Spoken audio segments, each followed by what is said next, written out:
मैं ये सर आपको निवेदन करना चाहता था। मैं माननीय मुख्यमंत्री महोदय से निवेदन करूंगा सर कि आप अपना उद्बोधन दें और विभाग को सर मार्गदर्शन भी प्रदान करें।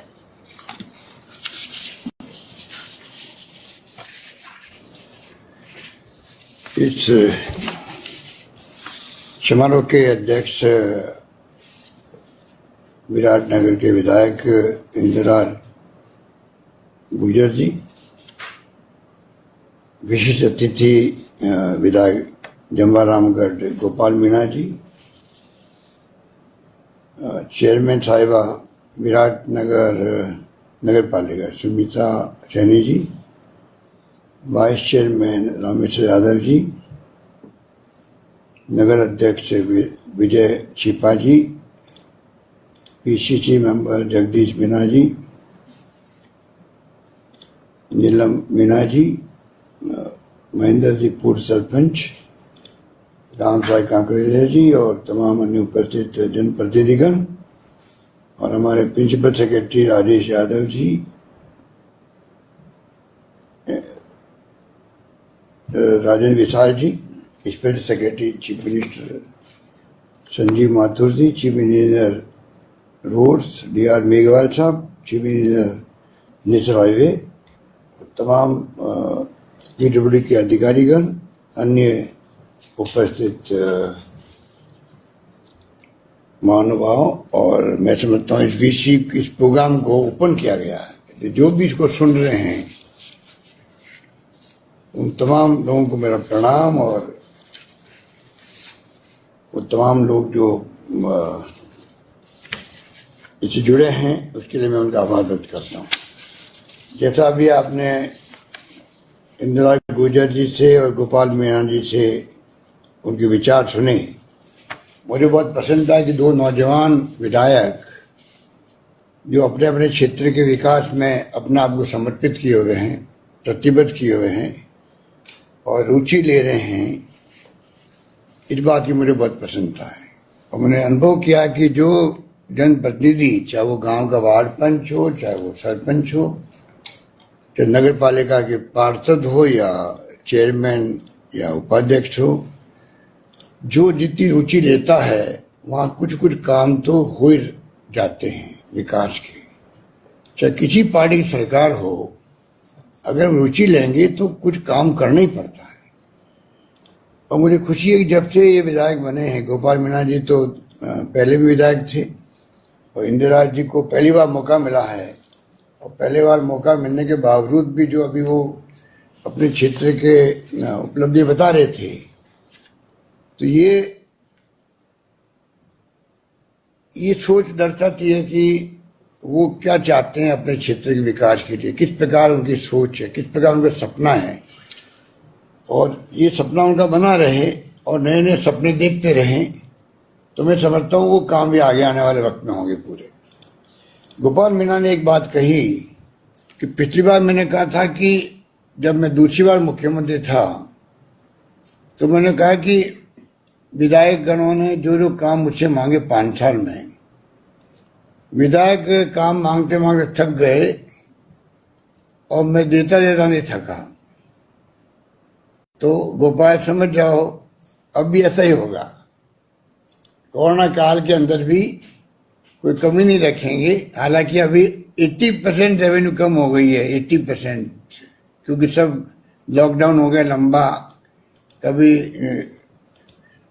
अनुशासन पखवाड़ा मनाया, कभी अभी लॉकडाउन कर दिया, उसको एक्सटेंड कर दिया, तो आप समझते हो सब काम बंद हैं, तो रेवेन्यू कम हो रही है, पर मैनेजमेंट इतना अच्छा करेंगे वित्तीय प्रबंधन। अभी राजेश यादव जी ने विस्तार से आपको बताया किस प्रकार से, चाहे वो PMGSY हो या नाबार्ड की योजना हो, वर्ल्ड बैंक हो, ADB का लोन हो, या 5 करोड़ रुपए हमने दिए हैं हर विधायक के क्षेत्र में काम करने के लिए। ये भी पहली बार हुआ है कि नगर पालिका में 10 किलोमीटर, नगर परिषद में 20 किलोमीटर और नगर निगम में 30 किलोमीटर, शहरों के अंदर भी। तो सब तरह के से कैसे सड़कों का जाल बिछे राजस्थान के अंदर, स्टेट बजट में भी अच्छा प्रोविजन किया। तो हमारी टॉप प्रायोरिटी सड़कें हैं राजस्थान के अंदर। टॉप प्रायोरिटी सभी है। अभी तो कोरोना का जंग टॉप प्रायोरिटी में है, जो सब कुछ छोड़ के अपन लोग सभी लगे उस काम के अंदर। आपको सबको मैं कहना चाहूँगा, चाहे आम जनता हो, चाहे वो विधायकगण हो, जनप्रतिनिधि हो किसी स्तर के, एनजीओ हो, धर्मगुरु हो, बल्कि विपक्षी पार्टियों को मैंने साथ लेने का प्रयास किया। सब मिलके हम लोग इस जंग को लड़ें और एक की जान भी क्यों जाए, ये हमारा ध्येय है। तो पूरी तरह समर्पित है, उस जंग को लड़ रहे हैं। अभी लॉकडाउन के बाद में आप देख रहे हो काफ़ी फर्क पड़ा है, ग्राफ नीचे आया, मृत्यु दर भी नीचे आई है, संक्रमित लोगों की संख्या भी नीचे आई है। और मैं उम्मीद करता हूँ कि सेकेंड लॉकडाउन के बाद में और कम आएगी।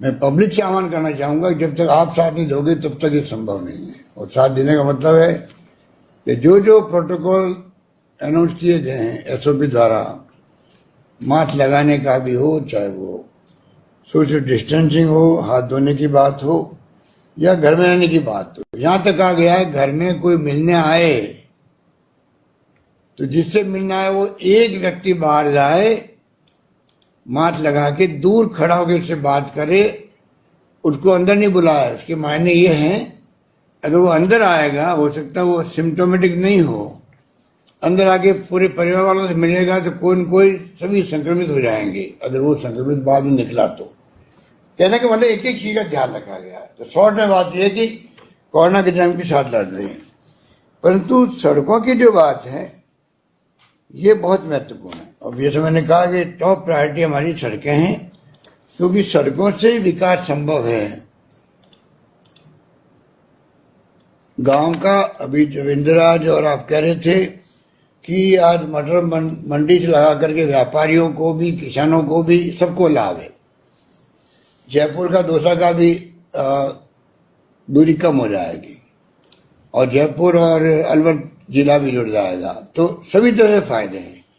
सड़क ऐसी चीज है कि अगर सड़क बन जाती है गांव के अंदर, चाहे डिस्ट्रिक्ट मेजर रोड हो, अदर डिस्ट्रिक्ट रोड हो, चाहे डिस्ट्रिक्ट हाईवे हो, चाहे मेगा हाईवे हो, चाहे नेशनल हाईवे हो, इन सब में जो काम का बंटवारा होता है, नेशनल हाईवे भी आधा काम राजस्थान सरकार की पीडब्ल्यूडी महकमा करता है उनके बिहाफ पे। वो काम भी हमारी टॉप प्रायोरिटी पे रहता है और अच्छा काम करते हैं यहाँ के इंजीनियर्स वे मिल करके। और स्टेट हाईवे का काम भी अच्छा चल रहा है। मिसिंग लिंक के काम है, अपग्रेडेशन के काम है, सुदृढ़ीकरण के काम है।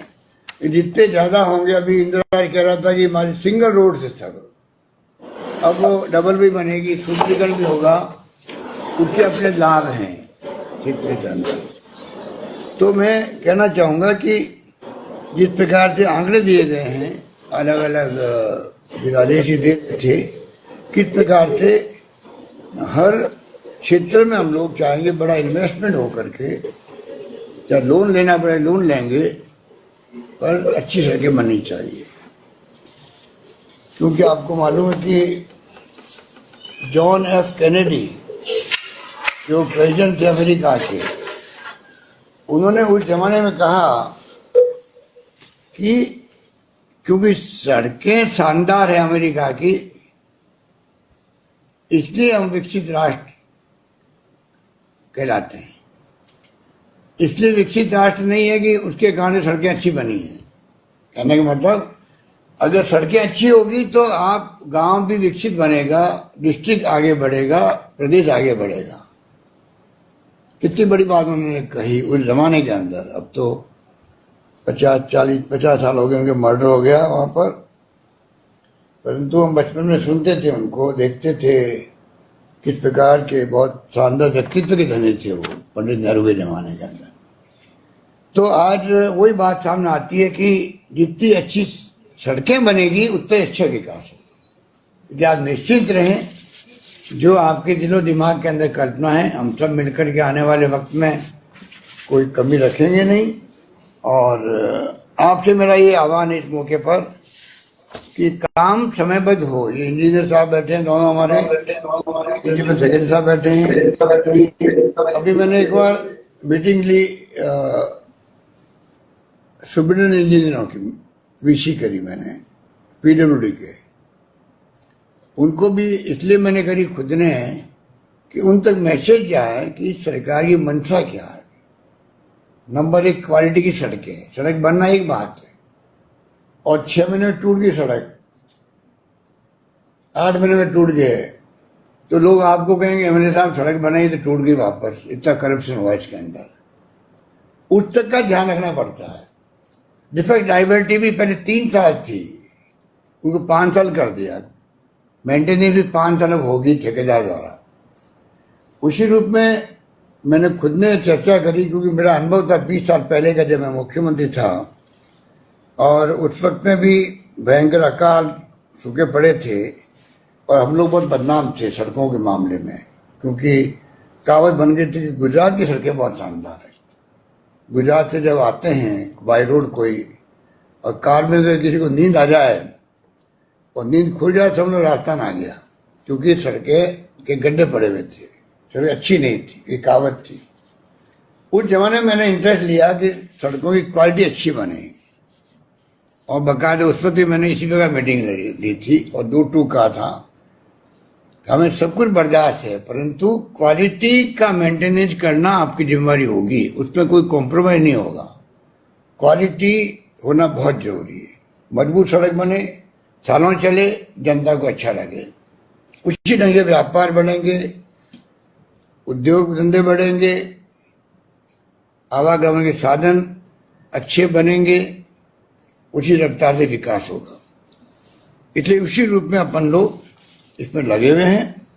और बाकी जो जब पानी की योजनाएं हो, जो आप रामगढ़ की बार बार बात कहते हैं, मुझे मालूम है कि रामगढ़ पानी चाहे वो कितना मिल जाए बिशनपुर से, तभी रामगढ़ आपके दिलो दिमाग में बसा रहेगा। रामगढ़ आपकी कमजोरी हो गई है कि भाई रामगढ़ तो भरा रहेगा, तभी हमें लगेगा भाई सुकून मिल गया हम लोगों को। इसलिए मैं इस बात को समझ रहा हूँ, और मैं बराबर अधिकारियों बात करता रहता हूँ, अधिकारियों की भी, और दूसरा जिले में भी। अरे बांदीकुई है, अब बांदीकुई का कल मैं परसों मीटिंग ले रहा था पानी की, पूरे जिला बर्बाद है, दौसा जिला पानी को लेके। इसदा बांध से पहले जिला पूरा कवर होगा, कुछ गांव रास्ते में आएंगे, सवाई माधोपुर के बोली आएगी, कस्बा आएगा, बाकी पूरे जिला कवर होगा इसमें, दौसा जिला। पर उसमें बांदीकुई के मैंने देखा कि जो उसकी स्थिति खराब है पानी को लेके, वहां तो खाली मुश्किल से ट्यूबवेल से काम चलता है, और बहुत ही स्थिति नाजुक बनी हुई थी, जो मैंने फीडबैक लिया अधिकारियों से। अलवर वाले मांग कर रहे हैं कि हमारे बहुत स्थिति खराब है, पानी वहां भी जाना चाहिए। तो रामगढ़ भी ध्यान में है, बल्कि मैं तो ज्यादा था कि अभी जब पानी आ रहा जयपुर यहीं से पाइपलाइन चला जाए, जैसे तुमने सुझाव दिया था, तो वो संभव नहीं हो रहा है, क्योंकि कई कारण हैं। फिर भी हम 3rd फेज ला रहे हैं उसका पानी का, तब देखते हैं क्या कर सकते हैं। बिशनपुर का 3rd फेज आएगा जयपुर तक भी, तब भी देखेंगे क्या कर सकते हैं। तो मैं कहना चाहूँगा, इंदिरा ने सारी बातें अपने तरीके से कह दी है। क्या क्या वहाँ कॉलेज भी खुल गया, वहाँ पर नगर पालिका ही बन गई, वहाँ पर एसडी ऑफिस बन गया, जो जो इसने मांग करी, इसको अनुभव होगा कि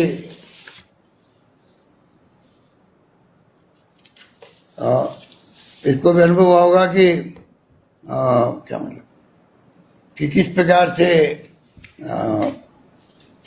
काम अगर इंटरेस्ट ले पब्लिक प्रतिनिधि, तो सरकार काम करती थी। हमने चला करके पहले बजट के अंदर भी, मुख्यमंत्री की जो स्पीच होती है उस घोषणाओं के अंदर भी, दूसरे बजट में भी कोई कमी नहीं रखी है, बल्कि हमने 2.25 करोड़ से 5 करोड़ तक कर दिया, आपका फंड एमएलए का भी कर दिया, आप लोगों की जो भावना थी। हालांकि इस बार तो वो वैक्सीन के भेंट चढ़ गया है, पर वो तो 6 महीने बाद वापस आएगा, कोई दिक्कत नहीं है। और विराटनगर में भी पानी की समस्या बनी रहती है, उसके लिए भी जो कर सकते हैं आप निश्चिंत में, कि जो भी पानी की समस्या प्रायोरिटी में होनी चाहिए। अभी जो जल जीवन मिशन आया है, उसको भी हम बहुत ही योजनाबद्ध तरीके से उसको हम काम आगे बढ़ा रहे हैं, और हम चाहेंगे कि राजस्थान तो सदियों से पानी को लेकर तरसता रहा है, हालांकि भारत सरकार हमारे साथ अन्याय कर रही है। उनको 90-10 का रेशियो होना चाहिए था इसके बनने का, ये पहाड़ों के राज्यों में होता है। यहाँ रेगिस्तान के इलाके हैं, गांव दूर दूर हैं, परंतु आज 50% भारत सरकार, 50% राजस्थान सरकार। तो आप सोच सकते हो कि बहुत बड़ा भार पड़ता है राजस्थान सरकार पर। फिर भी हमने मंजूर किया वैक्सीन के लिए। वैक्सीन ऐसी चीज है भारत सरकार को ही करनी चाहिए थी। वैक्सीन आज 5-6 तरह की वैक्सीन लगती है, तमाम भारत सरकार के द्वारा लगती है पूरे देश के अंदर। और ये बड़ी महामारी है जो घातक महामारी है, जल्दी फैल रही है, नौजवानों बच्चों में फैल रही है, गाँवों में पहुंच गई है। आप देख रहे हो कि नौजवान मर रहे हैं, बच्चे मर रहे हैं। जो आंकड़े मैं कल रात को ले रहा था, आज सुबह भी ले रहा था, तो मालूम पड़ा कि अभी पिछले महीने 1.5 महीने में बच्चे बहुत आने लग गए, जेके हॉस्पिटल में भी और सब जगह। तो कहने का मतलब कि इसको वैक्सीन हमारी टॉप प्रायोरिटी होनी चाहिए देश की। अस्पतालों में इलाज से कोरोना खत्म नहीं होगा। वो तो आप अगर संख्या बढ़ती जाएगी तो कभी ऑक्सीजन की कमी, कभी दवा की कमी आ रही है। असली जंग जीती जाएगी मैदान के अंदर, वो पब्लिक के सहयोग से। ये लॉकडाउन प्रोटोकॉल इसका कोरोना का, जिसमें मास्क लगा बैठे हुए हैं, बहुत जरूरी है। और साथ में वैक्सीन लगाने के बाद में फिर कोई अगर पॉजिटिव आता भी है, जैसे मैं खुद आ गया, तो मेरी 2 वैक्सीन लगी हुई थी, तो मैं बहुत माइल्ड आया। तो ये सिद्ध हो चुका है कि जिसकी वैक्सीन लग जाती है वो कम से कम जिंदगी बच जाती है उसकी, तो खतरनाक स्थिति नहीं बनती जो आज बनी हुई रही है। ये तमाम बातें आपको पब्लिक को समझानी पड़ेगी। और अभी आप सबका काम मैं ये कहना चाहूँगा पूरे राजस्थान के तमाम हमारे जनप्रतिनिधियों से, चाहे वो किसी पद पे गांव के हों या शहर के हों या एमएलए एमपी हों, हम सब मिलकर के पब्लिक के साथ में खड़े रहें और किस प्रकार हम उनकी सेवा कर सकते। अभी हमें सामने हमारा धर्म सिर्फ इंसानियत होना चाहिए। धर्म इंसानियत है, ना जाति, ना पाति, ना धर्म, ना विचारधारा। सामने इंसान खड़ा है, हमें उसकी सेवा करनी है, उसको बचाना है। उसके कोई बीमारी हो गई है या तकलीफ है या उसको गाइड करना है, उसको संपर्क करवाना डॉक्टर से, सब काम हम लोगों को करना है। और जब हम अगर लॉकडाउन के माध्यम से पूरी तरह इसको नीचे ले आएंगे ग्राफ को, इधर वैक्सीन का काम जो है भारत सरकार को मैं समझता हूँ कि उनको बहुत पहले से ही इसकी प्लानिंग करनी चाहिए थी, रोड में बनाना चाहिए था, नहीं बना पाए। वरना पूरे दुनिया से वैक्सीन कैसे आ सकती है। हमारे यहाँ कई कंपनी अच्छी है, 15-20 कंपनी है, उनके माध्यम से बनती है। डॉक्टर मनमोहन सिंह जी ने पत्र लिखा था, सोनिया गांधी जी ने पत्र लिखा प्राइम मिनिस्टर को, परंतु थोड़ा उन्होंने ध्यान दिया नहीं। उसके कारण से हमें तकलीफ आ रही है और उसके कारण से हमें, मैं समझता हूँ कि जिस प्रकार से अगर वैक्सीन टाइम में लग जाती तो इस सेकेंड वेव में भी तो तकलीफ नहीं होती हम लोग। अगर पहला फेज जब नीचे आया, वैक्सीन बन गई, प्रोडक्शन बड़े रूप में होता, लग जाती तो आज बच जाते। जैसे अभी बुजुर्ग लोग कम आ रहे हैं क्योंकि वैक्सीन ज्यादा बुजुर्गों को लगी है, अब नौजवानों आने लग गए। अब थर्ड फेज आएगी तो बच्चों में आएगी। हर कोई माँ बाप नहीं चाहेगा कि मेरा बेटा या मेरा पोता पोती जो है वो तकलीफ पाए कोरोना से, तो लोग थोड़े चिंतित भी है। तो उनको विश्वास दिलाओ, चिंता नहीं करो, सरकार आपके साथ खड़ी है। ये काम भी आप लोगों को सबको करना पड़ेगा मिलकर के। इस प्रकार से मैं समझता हूँ कि हम लोग सबके मिलकर ये बहुत बड़ी चुनौती हमारे सामने है, बड़ी जंग है, बड़ा खतरनाक ये कोरोना क्या जो इसका रूप बदलता रहता है, बहुरूपी की तरह कहा गया इसको। वास्तव में बात ठीक कही गई कि ये रूप बदलता अपना, उसको अगर अपने हर वक्त इसकी चौकन रहना पड़ेगा। कई बातें हैं जो अभी टाइम कम है कि क्या बताएं, पर आप लोग पढ़ते रहते होंगे अखबारों में, आप बराबर उसको ध्यान रखें। और गांव तक अपन चाहते हैं कि सीएससी पीएससी मजबूत हो। गांव में डोर टू डोर सर्वे हो रहा है, उसको ध्यान दें आप लोग कि दवाएं बढ़ रही है, पैकेट बढ़ रहे हैं, उनके लिए सर्वे मालूम पड़ता है कि इसमें कोई थोड़ा बहुत ही संक्रमित होने की संभावना है या सर्दी जुकाम है। उसको हम लोग चाहते हैं कि किस प्रकार से उसका इलाज शुरू हो जाए टाइमली, उसको अलग करके उसके लिए CHG PHC में इतला की जाती है। ये तमाम काम है। अपन ने एम्बुलेंस फ्री कर दी कि एम्बुलेंस में लोग कई बार बहुत ज़्यादा वसूल करते थे पैसा गरीबों से भी, वो फ्री कर दी। नहीं, एम्बुलेंस सरकार चलाएगी। 108 के अलावा भी कलेक्टर को कह दिया गया आप एम्बुलेंस जो प्राइवेट है उन सबको एक्वायर कर लो जरूरत पड़े तो, पर एम्बुलेंस उपलब्ध हो मरीजों को किसी भी रूप में, लोकल भी और गांव में ले आना तब भी। दाह संस्कार सम्मान के साथ हो। आप देख रहे हो कि किस प्रकार गंगा के अंदर बहाए जा रहे हैं सब, बिहार यूपी के अंदर बड़ी देश की बदनामी दुनिया भर में हो रही है। मैं आर्टिकल पढ़ता रहता हूँ दुनिया भर के, जो बड़े बड़े लिखने वाले हैं, वाशिंगटन टाइम्स और सब जगह, वो सब इनको वाच कर रहे हैं कि गंगा पवित्र मानी जाती है और वहाँ फैल रही है ये लाशें, और इससे कोई और महामारी पैदा नहीं हो जाए, इस प्रकार की बातें मुझे लग गई। तो कहने का मतलब है कि आज हम चारों ओर से घिरे हुए हैं, उसका केंद्र सरकार हो चाहे राज्य सरकारें हो, आपस में मिलके काम करना पड़ेगा और एक दूसरे की भावना समझनी पड़ेगी। उस रूप में हम लोग वैक्सीनेशन भी करें, उस रूप में प्रबंधन करें और उस रूप में मिलके इस जंग को लड़ें और जीत के आए। अपन ने इसलिए ये दाह संस्कार की जिम्मेदारी ली है, नगर पालिकाओं को, नगर निगमों को दी है। पूरा खर्चा स्टेट गवर्नमेंट दे रही है उनको। 35 करोड़ रुपये हमने मंजूर भी कर दिए कि नगर पालिका, नगर निगम, नगर परिषदें, कोई भी कोरोना का मरीज की डेथ हो जाती है तो 20 से ज़्यादा लोग जा नहीं सकते, कई बार बॉडी गांव में जानी पड़ती है, कई बार ढंग से उसका लाइन लग जाती है, वेट करना पड़ता है। तो तमाम काम ये नगर निगम स्थानीय निकाय करे और खर्चा सरकार देगी उनको। ये भी अपने पहला राज्य होगा देश के अंदर जिसने काम हाथ में लिया है। और मोक्ष कलश यात्रा आपको मालूम ही है कि अपन हरिद्वार तक भेजते हैं, बसें चलने लग गई अभी वापस, कोई दिक्कत नहीं है इस प्रकार से। और पहला राज्य राजस्थान था जिसने, जब मोदी जी ने अनाउंस किया 50 लाख रुपए मेडिकल डॉक्टरों के लिए और नर्सेज के लिए, तो उस वक्त हमने कहा राजस्थान में तमाम कर्मचारी जितने भी हैं उन तमाम कर्मचारी जब संविदा कर्मी भी क्यों नहीं हो, अगर उसकी ड्यूटी ऑफिशियल लगी है उसको 50 लाख रुपए सरकार देगी, क्योंकि वो भी तो इंसान है, वो भी कोविड के कारण उसकी जान क्यों जाए। हर चीज़ को हमने बहुत ही ढंग से, अभी नई भर्ती हम लोगों ने शुरू करी है। 10,000 1,000 तो डॉक्टर ले रहे हैं, 25,000 पैरा स्टाफ ले रहे हैं, मेडिकल स्टाफ ले रहे हैं, नर्सेज वगैरह ले रहे हैं, 25,000 ले रहे हैं, जिससे कि गांव गांव तक सब सुविधा पहुंच जाए।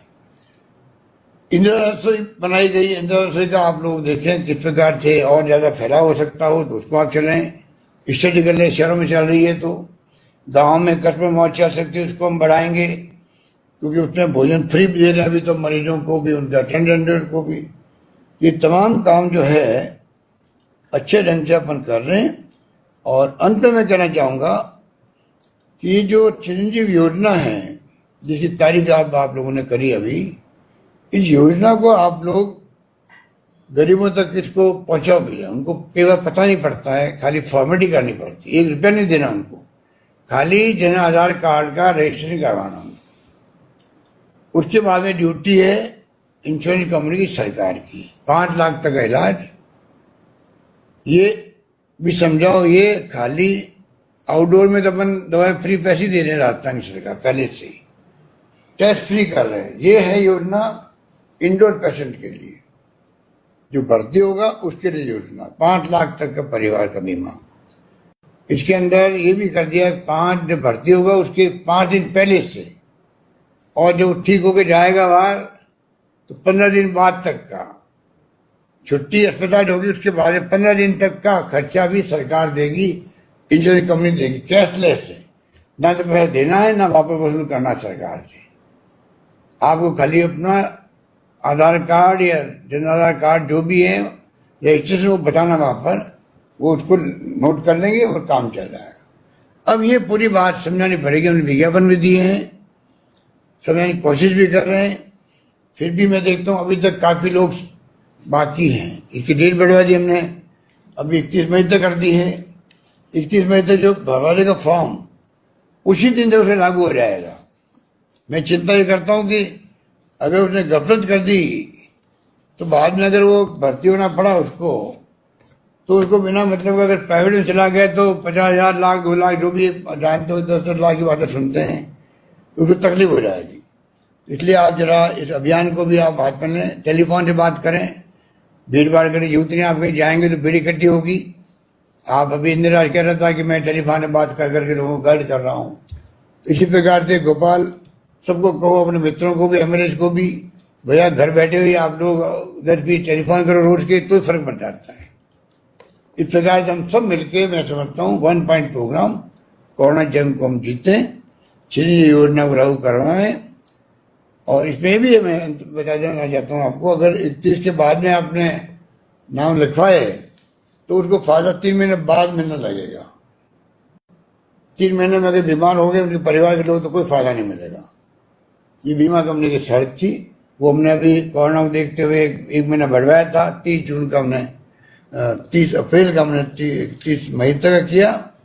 और अब मैं चाहूँगा कि इसको आप योजना को भी प्रचार प्रसार करें।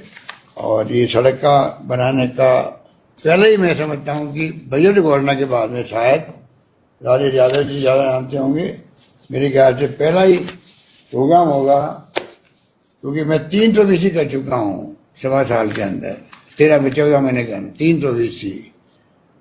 99% कोविड को लेके सरपंच तक, मैं वार्ड पंच तक भी कई बार जुड़ जाता हूँ।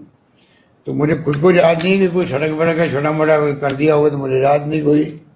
पर ये बजट के बाद में एक आधा किया भी होगा तो क्या होगा मुझे याद नहीं, राजेश बताएगा। परंतु ये प्रोग्राम टॉप प्रायोरिटी पे आप लोगों ने करवा दिया। इंदिरा पीछे पड़ा रहा तो काम हो गया। और आपका भी क्षेत्र आ रहा है इसके अंदर, आप जुड़ गए, दोनों नौजवान हो, दोनों मिलके चलो और पूरे इलाके का आप लोग सेवा में कोई कमी मत रखो, गरीबों की, दलितों की, पिछड़ों की। मैं समझता हूँ कि चाहे वो आर्थिक रूप से कमजोर वर्ग है, कोई हो, इंसान गरीब है, हमारी ड्यूटी बनती है हम कैसे उसके लिए ध्यान रखें, सुख दुख में काम आए ऐसे वक्त में। ये बात कहता हूँ। आप सबका बहुत बहुत शुक्रिया, आपको धन्यवाद, आपका भविष्य उज्जवल बने। ये बात मैं भावना प्रकट करते हुए अपनी बात समाप्त करता हूँ। तमाम इंजीनियर्स को और राजेश जी को, तमाम इनको धन्यवाद कि टाइम बाउंड आपने इस प्रोग्राम को, अभी बजट तो गई है अप्रैल में और आपने मार्च और 3-4 महीने में आपने ये प्रोग्राम करवा दिया। इसके माने ही मैं मानता हूँ कि आपने योजनाबद्ध तरीके से पूरे राजस्थान की सड़कों को, क्योंकि मैंने खुद ने इंटरेस्ट लेके तमाम कलेक्टरों से हर जिले में 3-3 सड़कें जो मेजर है, जो नॉन पैचेबल है और लंबी लंबी सड़कें हैं, मैंने कहा वहाँ कोई भेदभाव नहीं होना चाहिए, राजस्थान में सड़कें अच्छी बने। तो मैंने 3 सड़कों के नाम खुद ने मंगाए, खुद ने, मैंने बहुत लंबी लिस्ट बन गई थी, तभी मैंने पढ़े वहाँ हाउस के अंदर। आप सोच सकते हो कि लंबा भाषण देना कितना मुश्किल काम होता है। 3-3 घंटे खड़े रह के आप बजट भाषण दे रहे हो, फिर आप रिप्लाई दे रहे हो। पर मैंने वो मंजूर किया, पर मैंने कहा कि लोगों को लगना चाहिए कि हमारे क्षेत्र की वो सड़क है जिसके ऊपर कोई ध्यान दे नहीं, भले अपनी पार्टी का एमएलए भी है, कई बार वो देखते मेरी चलेगी नहीं, तो हमने ये ध्यान नहीं दिया। हमने कहा सड़कें राजस्थान की अच्छी बने, ये ध्यान रख के मैंने सर्वे करवाया, इंजीनियर से भी, डिपार्टमेंट से भी और कलेक्टर से भी। और जो कहा गया मुझे पता ही नहीं कौन सड़कें किस जिले में है, उसके बावजूद भी हमने निष्पक्ष होकर के इस काम का आगे बढ़ाया। और आज उसका आपने एक 30 करोड़ की लागत वाली सड़क करीब 29.1 किलोमीटर, मैंने सुना कि 25 किलोमीटर के अलावा 5 किलोमीटर आपके भी आएगी। सब मिलके आप लोग कर रहे हो, बहुत बहुत धन्यवाद। धन्यवाद। माननीय मुख्यमंत्री महोदय का, माननीय